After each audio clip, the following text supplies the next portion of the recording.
Welcome to मूल निवासी दर्पण। आप सभी श्रोतागण का मूल निवासी दर्पण चैनल में हार्दिक स्वागत एवं अभिनंदन है। नमस्कार दोस्तों, आप सभी श्रोतागण का रियल हिस्ट्री मिरर चैनल में हार्दिक स्वागत एवं अभिनंदन है।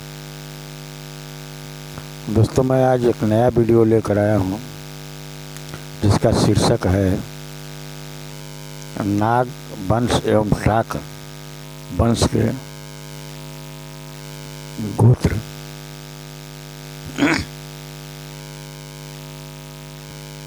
तो मैं इसी के साथ वीडियो स्टार्ट करने जा रहा हूँ। गोत्र कौन है, कौन कौन है, ये आज टॉपिक है। तो सातवाहनों की राजधानी का नाम पैठान था। अतः उक्त स्थान से संबंधित उक्त समाज के अनेक लोगों का वंश का नाम पैठान, बैठा, वौथा, वाथम, प का ब हो जाने के कारण वाथ, वाथरे या वासरे मिलते हैं। भूतपूर्व राष्ट्रपति के आर नारायण का वंश नाम वाथम है। आगे के पृष्ठों पर देखें टका समाज के गोत्र का नाम। तो दोस्तों, टका और नाग दोनों एक ही थे। कहीं टका टाक बोला जाता था और कहीं नाग बोला जाता था। एक नागरी भाषा है जिससे देवनागरी बना है आज के डेट में। 7वीं सदी से पहले वो नागरी थी और आज देवनागरी लिपि है।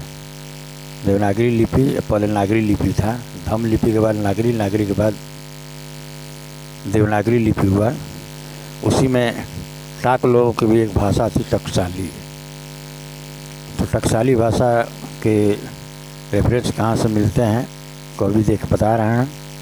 संस्कृत नाटक मृच्छ कटिक के दूसरे दृश्य में लेखक ने एक भाषा का प्रयोग किया है जिसका नाम टाकी है। टाकी, टक्का अथवा ढाका एक प्राकृत बोली है जिसको पीसल ने पूर्वी बंगाल की भाषा यानी ढाका के चारों ओर के क्षेत्र में बोले जाने वाली भाषा बतलाया है, जो कि विद्वान की गलतफहमी है, क्योंकि ट का परिवर्तन ढ में भाषाई नियमों के अनुसार संस्कृत से पाली या प्राकृत के कारण हुआ, जिसका वर्णन पिछले पृष्ठों पर किया जा चुका है। राजतरंगिणी इस बोली का नाम टाकी बतलाती है। यह भाषा उत्तर पंजाब स्थित टका देश में बोली जाती थी। विद्वान जनों का विचार है कि उक्त भाषा संस्कृत तथा सौरसेनी ब्रज भाषा के तत्वों का मिश्रण था। यह टाक राजवंश और उनकी जनजाति प्रजा की भाषा थी जो पश्चिमोत्तर पंजाब में बोली जाती थी। यह वह क्षेत्र है जो पिशाची वर्ग के भाषाओं का केंद्र था, अर्थात मूल रूप में इस भाषा का संबंध पिशाची भाषाओं से था, जैसे कि पाली, प्राकृत, सिंधी, महाराष्ट्री और मागधी। स्पष्ट रूप से यह महान टका जनजाति की भाषा थी।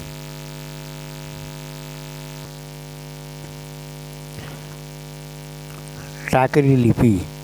टाक वंश का सर्वाधिक महत्व इस बात में है कि प्राचीन नागरी लेखन कला, जिसका प्रयोग बामियान से जमुना के किनारे तक के सारे क्षेत्र में हुआ है, का नाम टाकरी इसलिए पड़ा क्योंकि इसका सर्वप्रथम प्रयोग टका राजवंश और उनकी जनजाति जनता ने किया।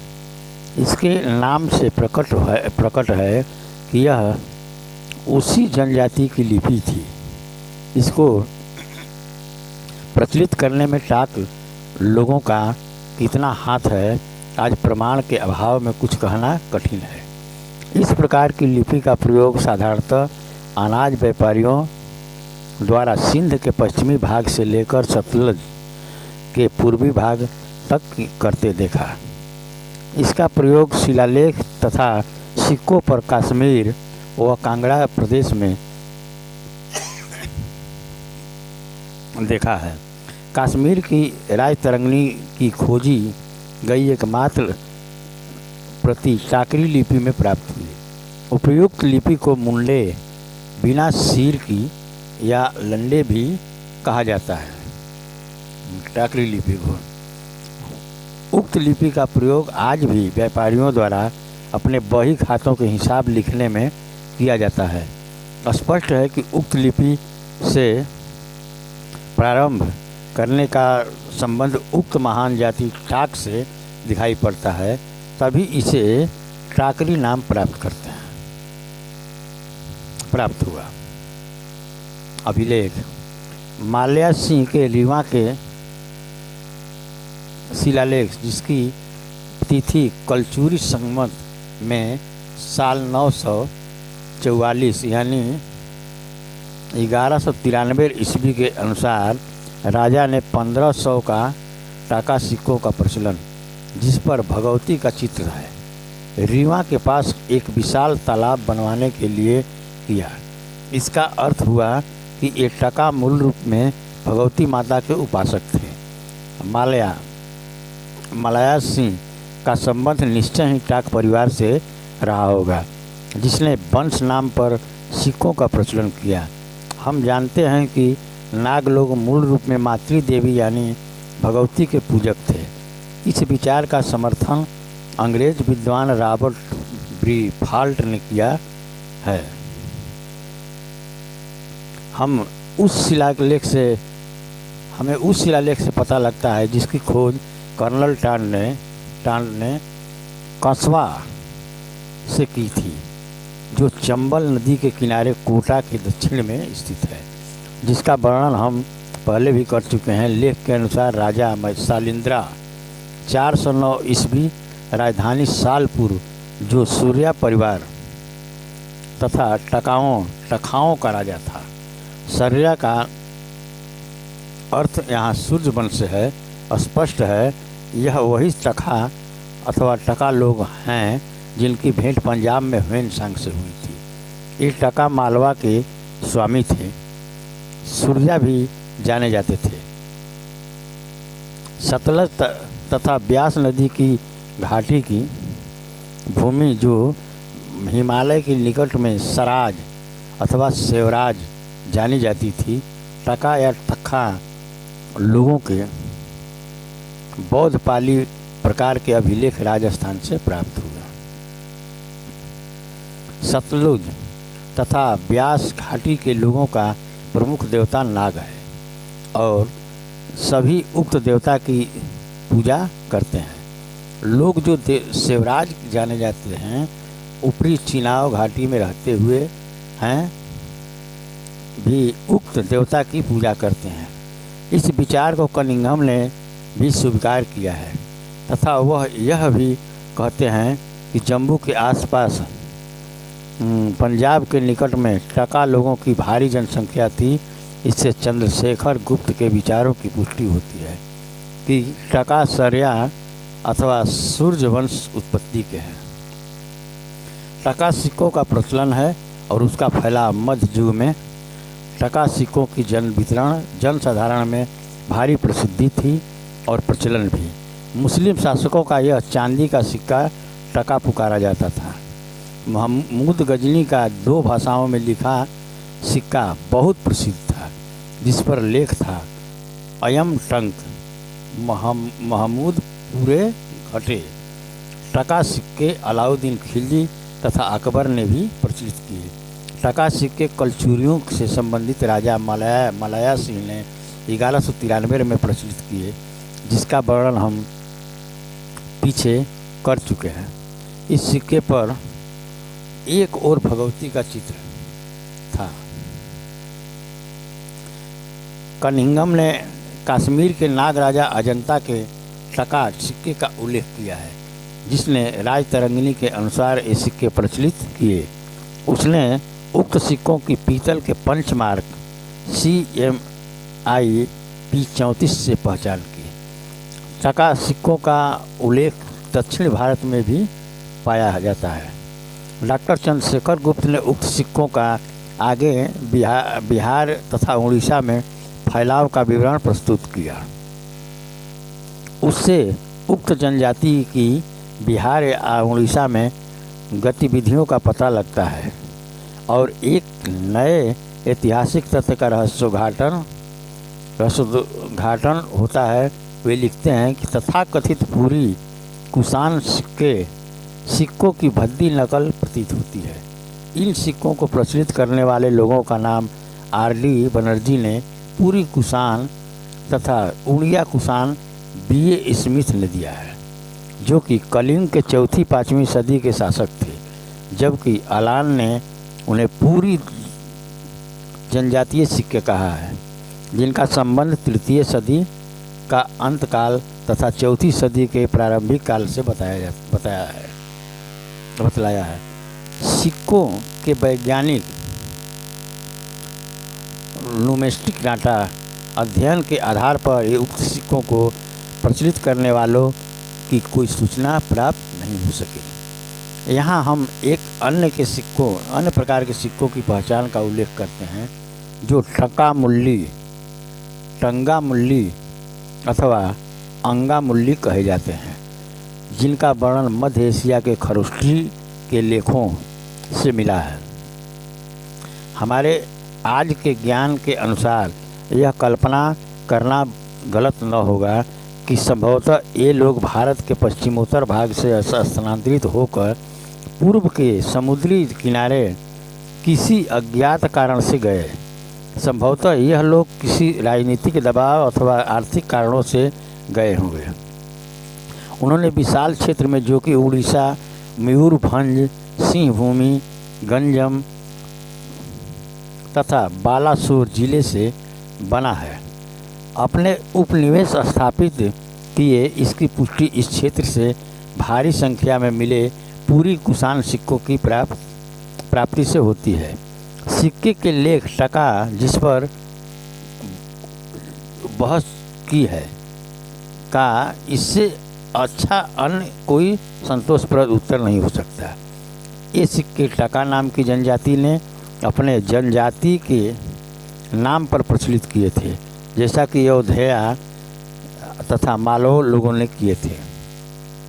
ऐसा लगता है कि इन लोगों द्वारा सिक्कों पर लिखित नाम टका आहिस्ता आहिस्ता उक्त सिक्के की पहचान बन गए। अमरकोश में हमें टका शब्द मिलता है और रुपयाध्यक्ष भी, जिसका उल्लेख टंकपति समालोचक क्षीरा स्वामी ने किया है। अलान ने ठीक ही अनुमान लगाया है कि जब कुषाणों के पीतल के सिक्के की आपूर्ति बंद हो गई तो कलिंग अथवा उड़ीसा के लोगों ने उनकी नकल करनी प्रारंभ कर दी, क्योंकि कलिंग की खानों में पीतल की कोई कमी नहीं थी। मृच्छकटिक की समालोचना नानक के लिए शिवानका पद देती है, जो निश्चय ही कुषाणों के तांबे के सिक्कों के लिए प्रयुक्त हुआ है। सिक्कों की उपर्युक्त साक्ष्यों से ऐसा लगता है कि टका राज परिवार की कुछ शाखाएं कुषाणों के मध्य तक के भयानक आक्रमणों के परिणाम स्वरूप छोटा नागपुर, मयूरभंज, सिंहभूमि, गंजम और बालासोर जा पहुंची और अपनी राज सत्ता स्थापित की, जिनकी संतानों ने उड़ीसा में विभिन्न नागराज परिवारों के नाम से राज किया है, जिस पर आगे शोध करना चाहिए, तभी वास्तविकता का पता लगेगा। इस प्रकार के एक अभियान में इस रचना के लेखक ने ईस्ट सिंधु भूमि में स्थित ढल भूमि गढ़ के राज परिवार से भेंट की। राज परिवार के प्रमुख अथवा युवराज माननीय दुर्गा प्रसाद सिंह देखें, चित्र संख्या 14 से भेंट हुई। निवास आधुनिक कोठी अथवा हवेली जैसा पूर्व किले तथा महलों के अवशेषों पर स्थित है। सामने दीवार में लगी पत्थर की शिला पर लिखा था नरसिंहगढ़ रजवाड़ी। एक दृष्टि में वहाँ भूतपूर्व शासकों की जैसी शांतिपूर्ण शान झलकती थी। सारा परिवार पहली झलक में बहुत पढ़ा लिखा लगा।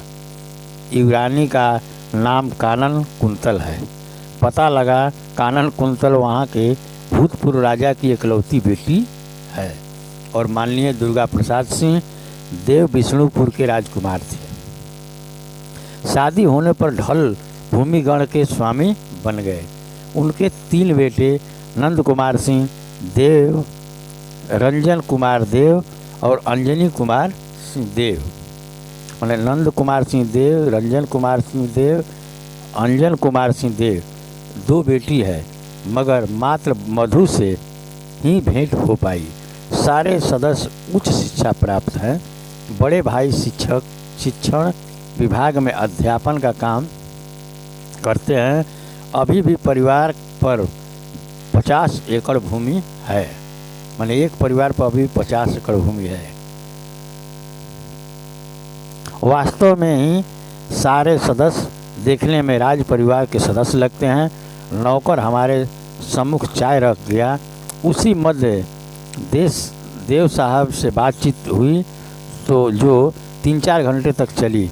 मैंने तक्षक परिवार से संबंधित अपनी खोज के बारे में अवगत कराया तो वे अत्यंत प्रसन्नता जताते हुए बोले, आपकी पहुंच और खोज दोनों ही बिल्कुल ठीक है।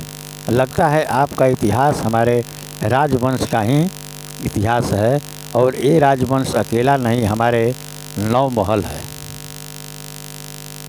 यथा विष्णुपुर, रायपुर, चिल्कीगढ़, तालचे, बड़ा बाजार, मानवा बाजार, खन्ना, अंबिका नगर, चिल्कीगढ़ का राज परिवार महासंघ का प्रमुख था। स्पष्ट है कि उक्त क्षेत्र छोटे नागपुर से लेकर पुरी तक बना है, जिसमें आधा बिहार झारखंड, आधा उड़ीसा तथा बंगाल का कुछ हिस्सा शामिल है,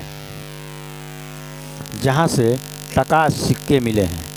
परिवार ने 200 साल से अधिक राज्य किया। लगता है मुझे वह मंजिल मिल गई है जिसकी मुझे तलाश थी। सिंहदेव ने स्पष्ट शब्दों में स्वीकार किया। उनके भूतपूर्व परिवार का संबंध रजक वंश यानी धवल देव से बतलाया जाता है। आपकी पहुंच ठीक है, हम तक्षक ही हैं, जनजातीय राजा नहीं, जैसा कि अन्य इतिहासकार सोचते रहे हैं, जिसे हमने कभी स्वीकार नहीं किया। इस सत्य की पुष्टि वांडलेट वर्ड छोटा नागपुर 175 पेज पर की है। वह लिखते हैं कि एक दंत कथा के अनुसार काली देवी ने पचेते में एक दानव द्वारा भाग जाने के लिए विवश कर दिए जाने पर एक धोबी के यहाँ शरण ली। इस कृतज्ञता के बदले में वे उस रक्षक को एक ब्राह्मण की जवान लड़की को उसकी आश्रित थी पत्नी स्वरूप दे दी। उक्त जोड़े की संतान ढल भूमि के राजा बनी। काली के सम्मान में हर साल वहाँ एक मेला लगता है, जिसमें राजा तीर से 200 भैंसों को मारता है। यह प्रथा वहाँ के आदिवासी कोलों के लिए विदेशी है, अर्थात वह लोग बाहर से आए। राजाओं के प्रमुख गोत्र है राज ऋषि, बैठा, वत्स आदि। राज ऋषि आज भी पंजाब में टाक क्षत्रियों का प्रमुख गोत्र है। देखें आगे गोत्रों की तालिका। डूमर लाल बैठा बिहार राजीव गांधी के काल में केंद्र में राजमंत्री थे। टाक नागराज परिवार के छोटा नागपुर और झारखंड पहुंचने का सटीक प्रमाण असंपत का वह शिलालेख gazetteer of India Odisha Keonjhar Cuttack 1986 page number 41 से 43 तक, जिसे बिंधात्वी के भंज बंशी शत्रुभंज नागराजा ने 5वीं सदी में स्थापित किया था। उसके पिता मनभंज ने देवपुत्र कुषाण राजा मुसंडा को अनेकों बार युद्ध में हराया। संभवतः बाद के काल में समुद्रगुप्त द्वारा परास्त किए जाने के कारण उत्तर से आकर वे विंध्यावती में स्थापित हो गए थे। आज यह स्थान खिजिजा कोट मंडल के मयूरभंज, केंदुझार वह सिंह भूमि जिलों में स्थित है, जहाँ से भारी संख्या में टका सिक्के प्राप्त हुए हैं। विंध्याटवी का यह महाराजा शत्रुभंज संभवतः चंद्रगुप्त द्वितीय का समकालीन वह सामंत रहा होगा। उसका पिता मनभंज संभवतः पद्मावती अथवा कांतिपुरी के टाक नामक राजवंश से संबंधित रहा होगा। स्पष्ट है 3वीं सदी में छोटा नागपुर के नागराज फानी मुकुट राय ही उत्तर पश्चिम से नहीं आए थे। भंज वंश का टाक नाग राजा भी आया था और उक्त क्षेत्र में स्थापित हो गया। ज्ञातव्य है कि रीवा के मलाया सिंह कलचूरी के टाका सिक्के पर भगवती का चित्र है। जब ढल भूमिगढ़ का धवल देव परिवार आज भी भगवती की उपासना करता है, उनके गढ़ परिसर में आज भी अनेक भगवती के प्राचीन मंदिर है, अर्थात धवल देव परिवार का तक्षक परिवार से संबंध प्रमाणित होता है। इसी प्रकार पुंडरीका नाग की कथा में अध्याय 2 पृष्ठ 18 ब्राह्मण की बेटी के सती हो जाने के बाद एक ब्राह्मण वहाँ प्रकट होता है। ब्राह्मण, हाँ इस समय आज का ब्राह्मण नहीं भिक्षु होगा, लेकिन तो ब्राह्मण आज का दिखाई दे रहा है। तो की कथा में ब्राह्मण की बेटी के सती हो जाने के बाद एक ब्राह्मण वहाँ प्रकट होता है, जिसके पास सूर्य देव की मूर्ति थी। उसकी दृष्टि बच्चे पर पड़ती है, जिसकी रक्षा फन फैलाए पुंडरीका नाग कर रहा था। नाग ने जाने से पूर्व भविष्यवाणी की, यह बच्चा छोटे नागपुर का राजा होगा। ब्राह्मण उसका पुजारी और यह सूर्य देव की मूर्ति पारिवारिक देवता होगी। हमने अध्याय 11 में बतलाया है। टका लोग सूर्यवंशी हैं, अर्थात पुंडरीका नाग राज परिवार, तक्षक व धवल देव राज परिवार एक ही थे। काला हांडी चक्र कोट के छिंदक नाग भी पुंडरीका नाग राज परिवार से संबंधित हैं। आज भी सिक्के ढालने की वर्कशॉप का नाम टकसाल से ऐसा लगता है कि सिक्के ढालने की कला का सर्वप्रथम प्रारंभ किसी न किसी रूप में टका राज परिवार ने किया, जिसके लिए आज हमारे पास कोई लिखित प्रमाण नहीं है। ऐसा दिखाई पड़ता है कि भारत की प्राचीन मुद्रा आधारशिला महान टाक राज परिवार ने ही रखी थी। कौशाम्बी के अनुसार तक्षशिला की मुद्रा 11 ग्राम से कुछ अधिक की थी, जो ऐतिहासिक युग में भारतीय रुपये के बराबर थी। ऐसा लगता है कि भारत की प्राचीन सभ्यता तथा संस्कृति के निर्माण में उनका बहुत बड़ा हाथ था। इसके स्पष्ट प्रमाण है कि जीवन के हर पहलू में उन्होंने मील पत्थरों की स्थापना की, यथा अपने परिवार के नाम को शौर्य के साथ जोड़ने व स्वामित्व प्रकट करने की को परिवार को के नाम को भाषा, लेखन, कला, शहरों, स्थानों, सिक्कों आदि के साथ जोड़ा। यहाँ तक कि इस परिवार के मौर्य, गुप्त, सातवाहन, वकाटक, पद्मावती के भारसी जैसे बड़े बड़े राज परिवारों को पैदा किया। प्राचीन काल में अशोक का साम्राज्य सर्वाधिक विशाल था। सातवाहनों ने लगभग 500 साल तक राज किया, जो सबसे लंबी अवधि थी। इस राज परिवार ने लगभग 2500 साल तक विभिन्न नामों से विभिन्न तिथियों तथा स्थानों में राज किया।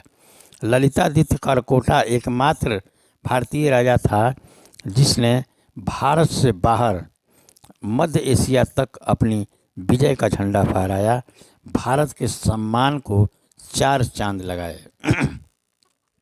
राजपूतों के प्रसिद्ध राजवंश परमार का जन्म टाकों की पतालपुरी शाखा से हुआ था, जो इस समय पाकिस्तान में पड़ता है, जो आधुनिक पाकिस्तान के हैदराबाद क्षेत्र में राज करता था। जो पाकिस्तान में एक हैदराबाद जगह है वही पतालपुरी था। अब ऐसे थोड़ा सा मैं बता देना चाहता हूँ, कुछ धार्मिक ग्रंथ में देखेंगे कि बार बार पतालपुरी का नाम आता है कि वहाँ का राजा राक्षस है, तो ये है सब, इसीलिए सब गोपोड़ कर कहानी उल्टा सीधा बताया है। देखिए हैदराबाद जो है पाकिस्तान में पड़ता है और पतालपुरी वहीं पर था, उसी को पतालपुरी बोला जाता है आज तक भी, जिसे मौर्य मौर तथा वही का बतलाया गया है। इसी प्रकार शालिवाहन राजा के सिक्कों पर रानो शालिवाहनस्य लेख मिलता है। इसका अर्थ हुआ भारत के प्रसिद्ध राणा राज परिवार का कोई संबंध सातवाहन राज परिवार से अवश्य था। इस विचार की पुष्टि एक अन्य साक्ष्य से होती है। नासिक की गुफा के एक लेख में सातवाहन राजा श्री यज्ञ सतकर्णी का नाम रानो गौतमी पुत्र स्वामी श्रेयस सतकर्णी दिया है।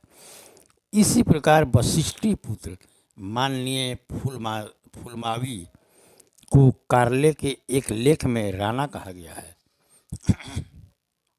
मालव लोग टाकों के सगे संबंधी थे, अर्थात मालवों का संबंध भी राणा परिवार के साथ था। मगर D.R. भंडारकर के अनुसार गौड़ या संघ जैसे अयोध्या, मालवा, पंजाब के पहाड़ी क्षेत्र के राणा अथवा गोवा के राणा हैं।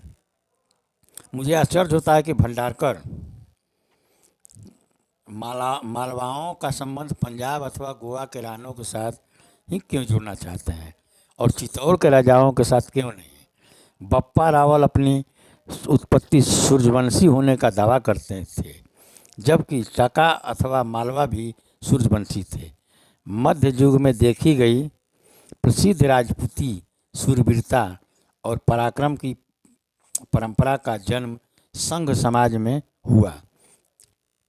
अतः हमारा दावा ऐतिहासिक तथ्यों के अधिक निकट है। इन नागवंशियों ने बाद के काल में अनेक जातियों को जन्म दिया, जिन्हें आदिवासी होने के कारण नागवंशियों ने बाद के काल में अनेक जातियों को जन्म दिया, जिन्हें आदिवासी होने के कारण चौथे वर्ण में ढकेल दिया गया।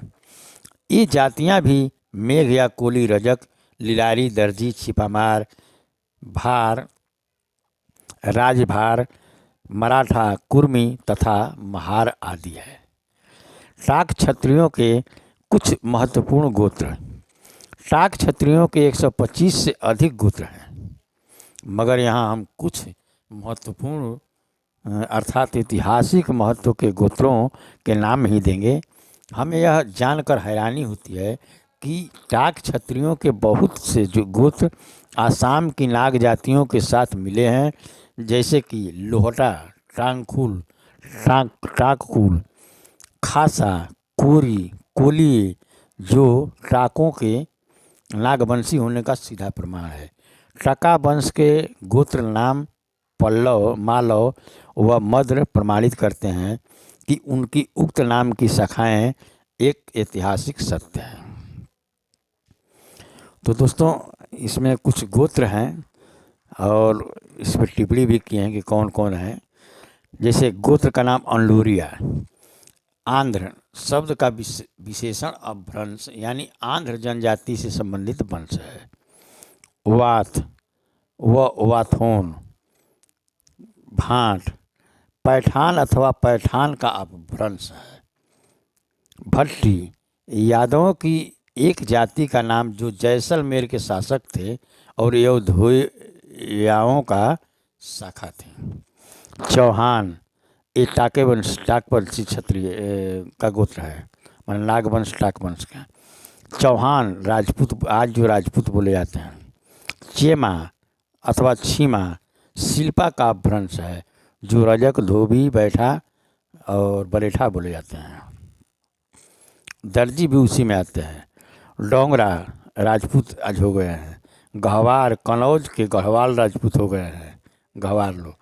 गौहार देखिए इसमें है, गहवार अलग है, गौहार अलग है, लेकिन दोनों कनौज के गढ़वाल राजपूत गिने जाते हैं अपने को। जसल जाट भी इसी में गिने जाते हैं, राजपूत हो गए हैं इसमें। ककर करस्कर जिनका संबंध लिच्छवी तथा गुप्तों के साथ था। कलाल इनका भी लिच्छवियों के और गुप्तों के साथ था। कंधारी गंधार के निवासी जो उनका मूल निवास था। कनेत कुलिंदों की एक शाखा। कोरी या कोली संघ। कनौजिया जो गढ़वालों से संबंधित है, जो गढ़वाल के जो राजपूत हैं कनौजिया वही बोले जाते हैं, जो नागवंशी टाक क्षत्रिय है, राजवंशी है। कानपुरी इसी में गढ़वालों में है। खासा नाग जो हमको लगता है कि मणिपुर के आसपास में ज़्यादा लोग हैं, खासा नाग। टका तक्षक, टका तक्षक को ही बुलाया जाता है, तक्षक को ही टका बुलाया जाता है। खखर करस्कर अथवा खोखर एक जाति है, उसको बुलाया जाता है। लोधी भी उसी में आता है। लाटा अथवा लहोटा नाग जनजाति, आज नाग जनजाति जो बोले जाते हैं जिसको नागा नागा बोला जाता है। और सबसे महत्वपूर्ण बात यह है कि इस नागवंशी और नाग राजवंश से और टाक राजवंश से का एक गोत्र ये भी है महार, महरा, महतर। इस पर मैं थोड़ा टिप्पणी करना चाहता हूँ कि ये महार जो है महाराष्ट्र में जो महार हैं, महाराष्ट्र भी महारे के नाम पर बना, महार प्लस राष्ट्र। और महरा एक और गोत्र है, और एक महतर जिसे आज मेस्तर भी कहा जाता है। ये सातवाहनों से उत्पन्न एक जाति है। मेर महार का अन्य रूप देखिए। और बिहार में इसी महार को चमार बोला जाता है, मोची बोला जाता है। मद्र अथवा मेघों का एक अन्य नाम। मालवन यानी मालवा। मौर पतालपुरी की शाखा। सोचिए ये सब मौर्य और सब यादव जो भी हैं राजपूत, सब जो नागवंशी हैं, जो आज अपना पूर्व वंश का नाम खोकर और आज नए नए जलवा में चलते हैं, तो सब एक ही हैं। नागर नाग बोले जाते हैं आज के डेट में। नीला नागराजा। पाल नागराजा। पनवर अथवा पवार परमार राज ऋषि जो शासक वर्ग था। रंगराज राजपूत जाति। राठौर रट्ठी या राष्ट्री का भिन्न रूप राठी। सलोत्री सालव गोत्री जिसका संबंध मद्रों से था। टाक सालव गोत्री जिसका संबंध मद्रों से था। और एक बट्टू भी है, गोत्र है जिसका संबंध सालव गोत्री जिसका संबंध मद्रों से था। तो दोस्तों ये नागवंशी राजवंश के नाग राजवंश और टाक राजवंश के सब गोत्र हैं। तो कृपया आप इसमें ध्यान दे लीजिए कि हो सकता है इस गोत्र से जो लोग आते हैं और आज किसी पर अत्याचार करते हैं कि वो फलाने हैं, जो नई आज इसी में से जातियां जो बनाई गई है 6743, तो ये सब अपना है लोग। लेकिन आज जाति के नाम पर लोग बहुत से शोषण करते हैं या कई से अपना भेदभाव रखते हैं। तो कृपया इतिहास को पढ़ें और जानें। अब देखिए मैं आगे बढ़ता हूँ। वैशालिक लिच्छवी बौद्ध धर्म के प्राचीन ग्रंथों में लिच्छवी कुल बहुत प्रसिद्ध है। उन्हें वहाँ बार बार क्षत्रिय कहा गया है। हालांकि उस समय क्षत्रिय शब्द नहीं था। जो है ये देवनागरी लिपि का है 7वीं सदी के बाद, उसमें खत्तीय शब्द था। पाली में जो बोला जाता था, धम्म लिपि में खत्तीय लिखा जाता था। प्रसिद्ध पाली भाष्यकार बुद्धघोष उक्त जनजाति की उत्पत्ति के बारे में निम्न कथा प्रस्तुत करते हैं। कहा जाता है कि बनारस की पटरानी गर्भिणी थी। उसने एक बच्चे के स्थान पर मांस के एक लोथड़े को जन्म दिया जिसका रंग लाखा, बंधु तथा जीवक के फूल जैसा था। महाराजा की नाराजगी से भयभीत होकर रानी ने लोथड़े को एक छोटे से संदूक में बंद करके शाही मोहर लगा दी तथा उसे गंगा में बहा दिया। किसी देवता ने उसकी रक्षा करनी चाहिए तथा उसने सोने के टुकड़े पर सिंदूर से लिख दिया, बनारस की महारानी तथा महाराज का बच्चा। उसे संदूक में बांध दिया। यह संदूक एक सन्यासी के हाथ लग गया। वह उसे उठाकर अपने आश्रम ले गया। वहाँ उसने लोथड़े की देखभाल की। कुछ काल बाद लोथड़े का स्वयं 2 हिस्से हो गए। अंत में आहिस्ता आहिस्ता उसने स्वरूप धारण कर लिया, जिसमें से सोने के समान रंग जैसा लड़का दूसरे से एक लड़की बन गई। एक कथा सुनाया जाता है, तो इसको तो नहीं माना नहीं जाएगा, लेकिन मैंने कथा जो प्रचलन है, कहा नहीं जा सकता कि इन दोनों बच्चों के पेट में क्या प्रवेश कर गया कि वो दोनों पारदर्शी पत्थर बन गए। उनके शरीर की चर्म दिखाई नहीं पड़ती थी। लिच्छवी कुछ कहते हैं कि चर्म के द्वारा दोनों एक दूसरे से जुड़े थे, लिनाच्छवी जैसे कि दोनों एक दूसरे से सिले हुए हों। इस प्रकार यह बच्चे लिच्छवी कहलाए। वास्तव में यह दो नामों की उत्पत्ति एक सुंदर कहानी मात्र है, यानी लिच्छवी तथा लिच्छवी के, जिसके निश्चित अर्थ का संभवतः बुद्ध घोष को भी ज्ञान नहीं था। मैंने कहानी सुने तो उसको लिख दिए, मगर इस गाथा का आवश्यक भाग तब सम्मुख आता है जब कहा जाता है कि आयु आने पर दोनों लड़के लड़की की शादी कर दी गई। वो कथा है, लेकिन अब देखिए यहाँ पर शादी कर दी गई और बाद में उन्हीं के संयोग से लिच्छवी जातियों की उत्पत्ति हुई। इस संबंध में ध्यान रखने की बात यह है कि शाक्य तथा लिच्छवी जातियों की उत्पत्ति एक समान ही है।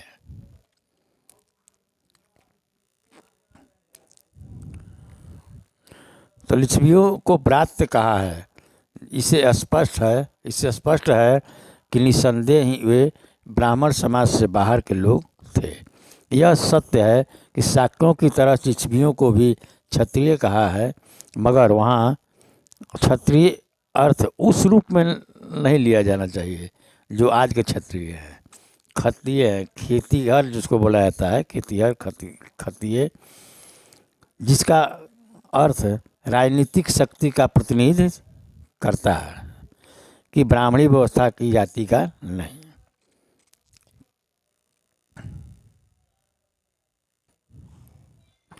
प्रसिद्ध इतिहासकार विमलाचरण लौ लिच्छवियों की उपयुक्त उत्पत्ति को स्वीकार नहीं करते हैं। उन्होंने अपना विरोध निम्न शब्दों में व्यक्त किया। यद्यपि पूजावलीय लंका का एक बौद्ध भिक्षु भी इसी प्रकार की कथा प्रस्तुत करता है, भले ही थोड़े अंतर के साथ है। ये कथाएं इतिहास के स्थान पर मात्र बाद में गढ़ी हुई कहानियां हैं। बौद्ध धर्म के पवित्र साहित्य में ऐसा कोई लेख नहीं जो इसके एक भी भाग की पुष्टि कर सके।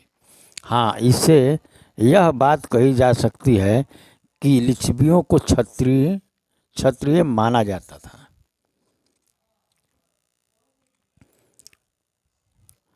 यह सत्य है कि अधिकतर आदिवासी राजवंशों ने जब एक ओर स्वयं को भली प्रकार स्थापित कर लिया और अपनी प्रसिद्धि की अधिकतम ऊंचाइयों पर पहुंच गए, तो उनके सम्मुख सम्मान की समस्या आ खड़ी हुई, क्योंकि दूसरी ओर से ब्राह्मणी वैदिक जातिवादी समाज से घिरे थे जो उन्हें हेय दृष्टि से देखते थे।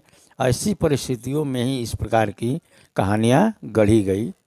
हमारे पास चंदेला, राजपूत, कारकोट नाग तथा सातवाहनों की उत्पत्ति की ऐसी अनेक कहानियाँ उदाहरण है, मगर उक्त कथा में एक ऐसी रहस्यपूर्ण सूचना छुपी हुई है जो हमारे राजवंश और उसकी उत्पत्ति का निर्णय लेने में भारी सहायक सिद्ध होती है।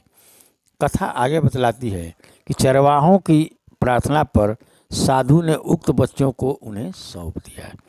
उक्त चरवाहों ने राजा की आज्ञा तथा आशीर्वाद लेकर एक क्षेत्र प्राप्त कर लिया तथा वहीं कस्बे की स्थापना की और लड़के का राज्याभिषेक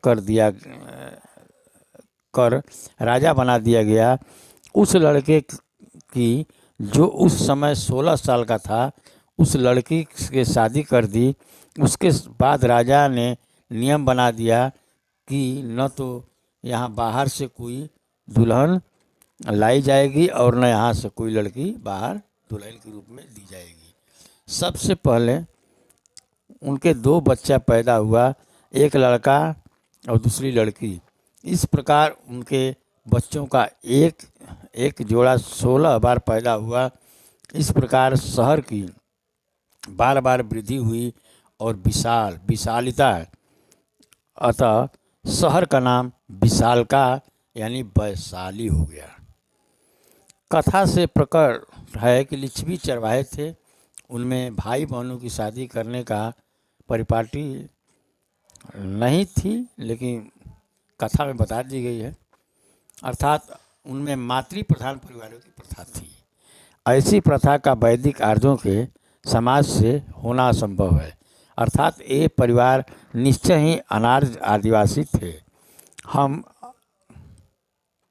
मातृ प्रधान सामाजिक प्रथा का प्रचलन आदिवासी समाज में भी था, यहाँ तक कि उनमें सगे भाई बहनों की भी शादी कहीं की प्रथा थी पहले। जैसे कि पश्चिमी एशिया के सेमेटिक समाज में भी प्रथा थी। इस विचार की पुष्टि में और भी अनेक साक्ष्याँ हैं। कंडारा मसूका नामक वैशाली के एक नंगे साधु ने लिच्छवियों को प्रसन्न करने के लिए घोषणा की। उसे उनके इस शहर से सबूत बहुत भारी लगाव है। उसने कहा, जहाँ तक मेरी इच्छा है कि मैं वैशाली के पूर्व में उदेना समाधि, दक्षिण में गुतमक समाधि, पश्चिम में सातमा समाधि तथा उत्तर में बहुपुत समाधि से बाहर नहीं जाऊंगा।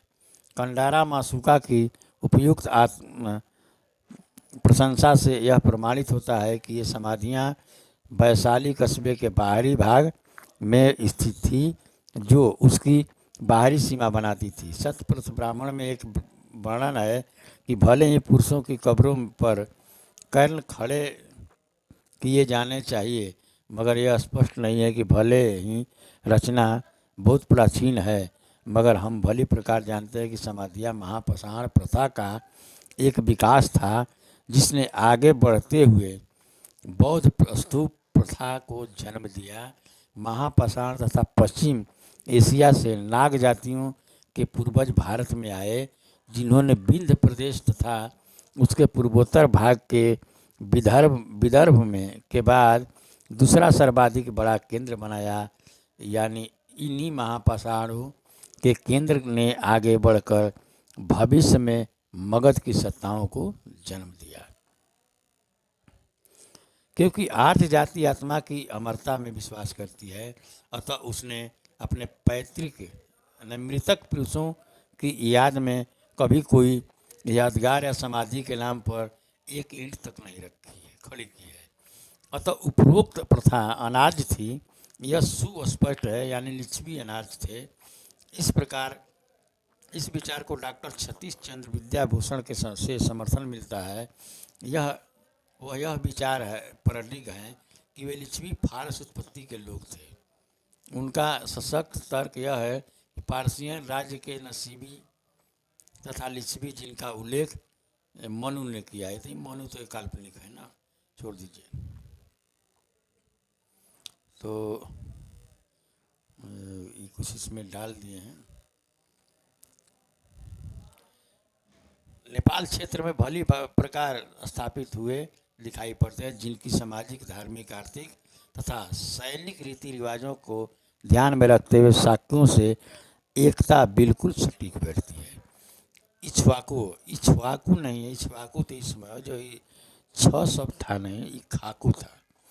इक्ष्वाकुओं को भारत में आने का समय 3री शताब्दी ईसा पूर्व की अंतिम तिथियां मानी जाती है, मगर इस बात पर शंका प्रकट नहीं की जा सकती कि वे अनार्य लोग थे। आदिवासी समाज का प्रमुख गढ़ जनजाति रहित समाज है, जाति पाति रहित समाज है, जिनका प्रत्येक सदस्य एक सैनिक अथवा क्षत्रिय था। जैसा कि हम पहले बतला चुके हैं, अंजना वैशाली का एक साधारण निवासी जो वणिक व्यापारी था, बज्जी कुल का राजा था, यानी क्षत्रिय भी था, मतलब खेती हर कोई क्षत्रिय बोला जाता है आज के क्षत्रिय। जबकि जातिवादी समाज में ऐसा होना असंभव है, अतः उनका समाज जाति पाति विहीन था।